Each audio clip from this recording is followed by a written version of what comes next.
Hi everybody, RickyLee99. Welcome back to my channel. And this is a little bit of a different video. It's not a review, it's not a rant. A couple of days ago, I posted a question on my Facebook and Twitter asking if anybody wanted to see a video on how to upgrade a Dell XPS 15. I didn't think anyone would be interested because it's such a niche topic, but I had a few people who go, yeah, that would actually be interesting. So here's the video. This also applies to the Dell XPS 13, but of course, smaller. Anyway, so after the intro, let's get right into it.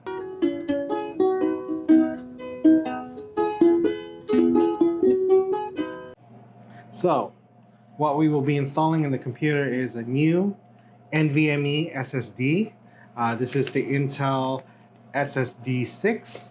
It's not the fastest SSD out there, but NVMe SSD out there, but at just a little over $100 for 1 terabyte, it's more than fast enough for average use, average computer use. And according to the reviews I've seen, unless I'm doing massive file transfers that eat up over 75% of the drive, this will not cause much of a problem. Again, that's the Intel SSD 660p. There's more information on the back. Yes, so this is the Intel SSD 6, the 660p. I'll put specs and stuff, graphics on the side. Another thing I'm upgrading is RAM. My laptop comes with 16 gigs of RAM, but next month I'll be doing a project that needs more. So these are dual 16 gig sticks for a total of 32 gigs of RAM. I did not pick a very special set of RAM. I just picked whatever was cheapest and fastest. So these are 2600 DDR4s at 32 gigs. Ran me about 180 bucks. So compared to last year's prices, it's expensive, but it's not that expensive. So that's what we'll be installing today. The tools you need for upgrading your laptop, well, obviously it's the laptop, a SSD hard drive, something for you to back up the hard drive, the existing hard drive to. Of course, a toolkit. They're not a sponsor, but I like my iFixit Pro Tech toolkit.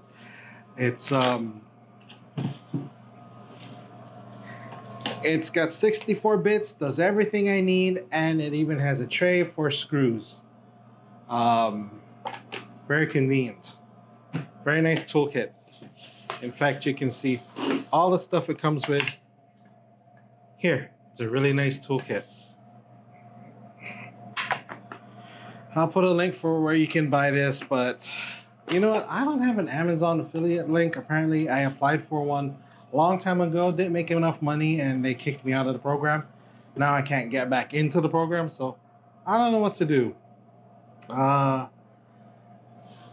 Next thing I recommend you having is a magnetic bowl, or just a bowl of some type to put in screws and whatever extra pieces you find. Hope you don't have extra pieces, but whatever else you need. And of course, for me, I have a second computer. I'm not going to need it because I've done this upgrade before, but second computer, just in case you need to look up info. Your phone, tablet works, but sometimes it's easier just to have the computer. So that's it. And yeah, we're going to start. Okay, so I'm recording my screen, so there should be an inset of what I'm doing on the computer. But the first thing I'm going to do is back up my old hard drive to an existing hard drive, and I'll be using a utility called Macarium Reflect. They're not a sponsor. I just use their software because you can use it for free if you're a home user, and it's pretty fast. So I always use this program.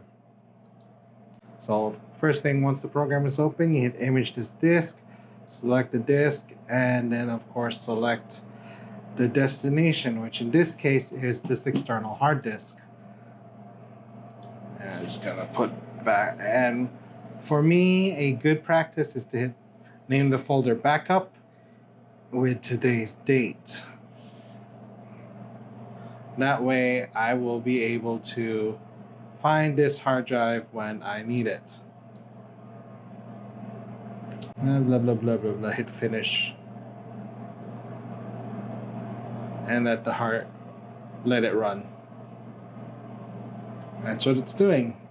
It's running the software. So check back with me once this is done. But after this, pretty much, I'm going to verify the image and then start swapping hardware. Okay, so it's been about an hour since I started the backup, and the first thing you have to do is turn off the computer and make sure it's off.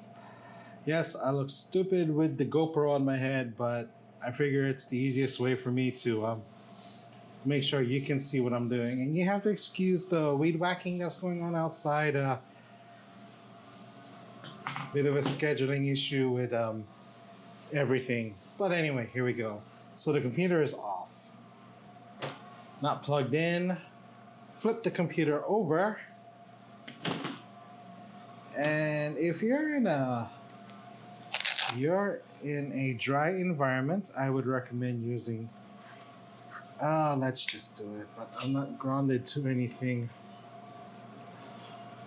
Using a anti-static strap. But since I'm not grounded to anything, I don't know if it'll do any good. I'll even just be more irritating than anything else. Yeah, it's going to be more irritating than anything else. So, if you're in a dry environment, use an anti-static device. Since I'm not in a since I'm humid myself, it's gonna go. So if you can see this, the top of my screwdriver case, it has little squares in it. Now it's really good for you to hold the screws as you're taking them out. The way I normally do it, just to make it easier for myself, I have one set of, I don't know if you can see it, but there's basically 3 rows of screws. So I will use 3 different squares to hold the screws. So let's start with taking these screws out of here, which is always the fun part, trying to find the right driver that fits in these screw holes. And again, I'm using the iFixit Pro Tech Toolkit. Why are you triggering? That's the wrong size.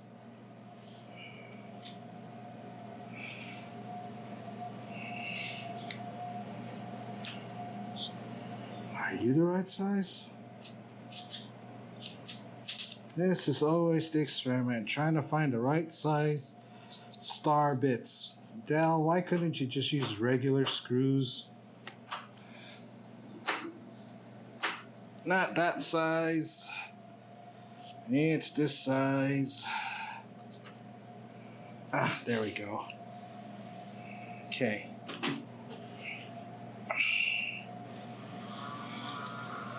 Once again, I'm sorry about the weed whacking. There was definitely miscommunication on what's happening. But yeah, as you can see, I divvy up all the screws into their own rack space or square space. I wish I could get Squarespace as a sponsor. See?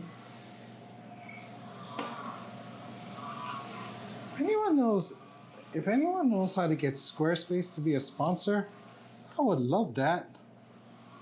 Because I'm kind of funding all of this stuff out of my pocket. It's kind of expensive. Anyway. Sometimes with these Dell screws, it's real easy to strip the head.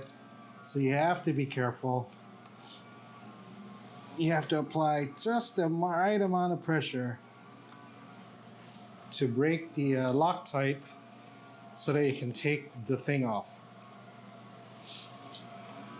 Oh, and this is a custom skin from D brand. I love D brand skins. They don't really offer that much protection in terms of drop, but scratches, they're great, and they make your laptop look cool. Well, they make all your devices look cool. So, thumbs up definitely on the protection abilities of the D brand skin. There is one sneaky screw. Two sneaky screws, if you can see it. Dell puts these two screws in here, and I don't know why, but it's friggin' irritating because it's Phillips heads, and you actually have to change the tip of your screwdriver to take them out. But as soon as I take them out, I'll show you the method to my madness.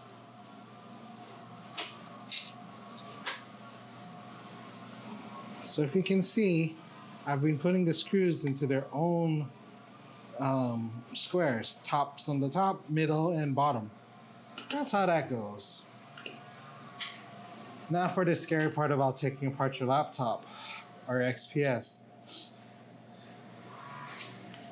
You basically have to stick your fingers in between the plastic and the metal layer and pry it and hope you don't crack the wrong thing.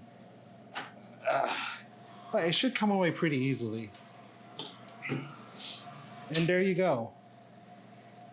That's the inside of the Dell XPS 15. Pretty much looks the same as on the inside of a Dell XPS 13.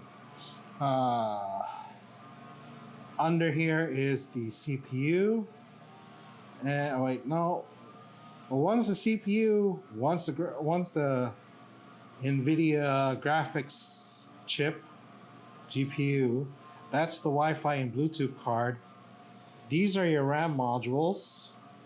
Those two are your RAM modules. And this is the SSD. It's got some sticky stuff on top of it that is for heat transfer, and I usually peel it off and stick it on the cover because it's easier that way. Let's start with the easier thing first. So these are 32 gig DDR4 RAM modules, and the easiest way to swap them out is you see these silver tiles, you pull them apart and the cards just pop straight up. And that's it, it pops straight up. Take them out, and I usually place them right into the tray because the tray is nice and protected. After I do the upgrade, I will put the RAM modules back into this plastic case because they're nice and protected in there. So, okay. There is a tiny little notch in there. I don't think you can see it, but there's a notch. The RAM is notched, so you can only put it in one way. Press it down and clip it in. And you repeat for the other side. Press it down, clip it in. Ordinarily, I would, at this point, jump into flip the laptop over, boot it up, make sure that it boots with the 32 gigs of RAM. But I'm kind of rushing for the sound, so what I'm going to do is I'm going to now swap in the new SSD. It's just like anything else. There was a single screw holding the SSD down. Pop it out, pull the SSD out, open up the case for the new one. Like I said, this is a 1 terabyte Intel SSD, the 660p. It's not the fastest NVMe SSD out there, but at $100 for a terabyte, it's got the space that I need for next month's project. And at 1600, right, an 1800 read. It's not too shabby. Not too shabby. And that's basically it. The laptop has been upgraded. Fast, simple. I'm gonna take a picture of it for the gram. But that was basically how you do the upgrade. Remember, oh, I look ridiculous.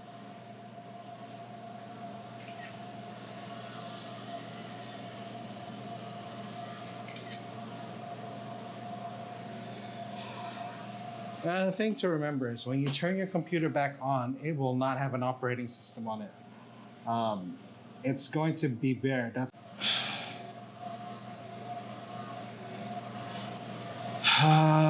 the GoPro stopped responding, didn't it? Oh, camera's doing something weird.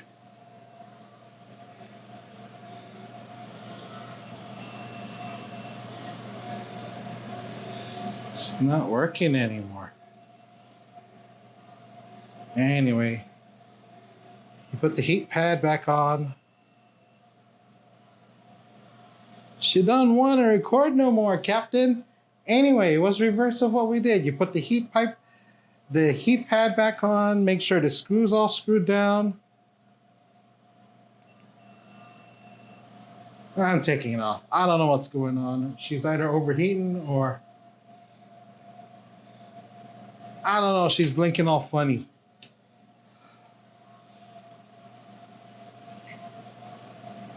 I'm not gonna put the screws in right now. I just want to make sure that it actually boots up. So, this is gonna be difficult. I'm gonna do it backwards so you can see what's going on. Boot it up. Different laptops, different key combinations, but on this one, it's press F2 to get into BIOS. And I'm spamming the F2 key.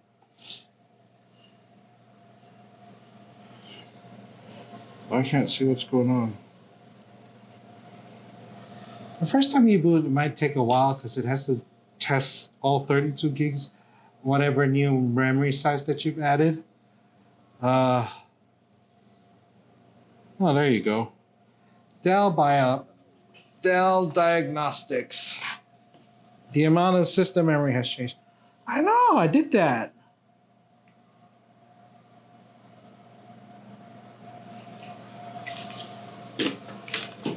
The amount of system memory has changed. BIOS setup. So you go into the BIOS and you accept the changes. You should be able to see the new hard drive size and all that stuff.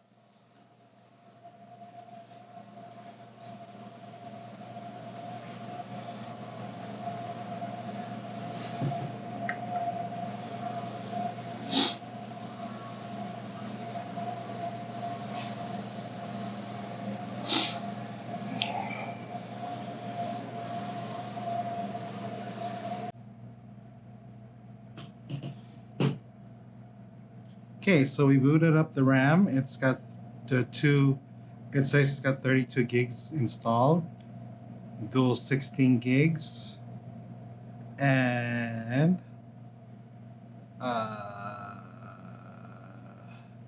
it detected the hard drive, but it doesn't see it yet. That's normal, that's normal. So what you missed was the first boot. It booted into the Dell diagnostic screen saying something has changed, which is normal. So we're going to plug the power back in, the hard drive, and hopefully it should boot up. I'm hoping it should boot up, because I'm kind of screwed if it didn't. Not really. I would just have to put the old hard drive back in. Oh, yeah, it's booting off the SSD that I have the emergency image stored on. As you can see, Macarium Reflect is running. I'm gonna start the restore, and you can skip that part. But Here, look at it. As I said, when I do my stuff, I use the different trays to separate the screws. There's the old RAM, there's the SSD. So this is how you restore the image. I browse for an image. It's this one. And I'm going to restore it. Restore image. Selected this to restore it to. There's the Intel disk. All 1 terabyte of it. Should hit next. Finish it. And that's it. It's going to take, I don't know, about an hour, 2 hours to do this. So that's it for now. We'll try again a little bit later. Okay, so the restore is done. It took about 40 minutes. I'm going to do a reboot now and see if this worked. So, exiting that. Macarium is shutting down. Macarium Reflect is shutting down.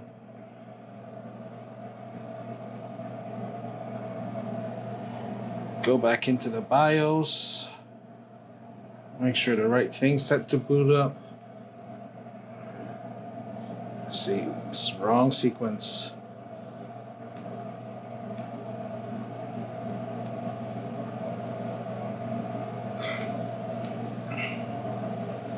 Making sure the Intel is the boot device. Hit apply. Now, if your computer has TPM, you might have to go to the Microsoft website to get the TPM key to stick it into your computer so that it continue to boot up. We'll see. Should probably be a good idea to remove the external hard drive too. So it's going.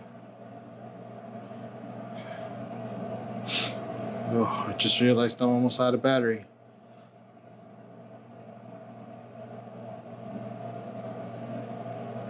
And there you have it.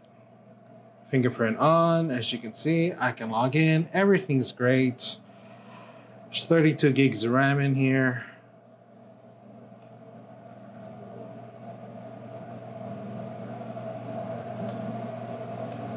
There we go. 32 gigs of RAM. 1 terabyte hard drive.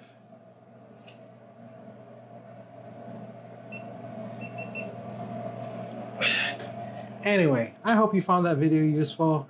If you did, hit like, subscribe, comment down below. And as always, I don't have an outro. Wrong-ree. I am so wrong-ree. I have nobody to call my own.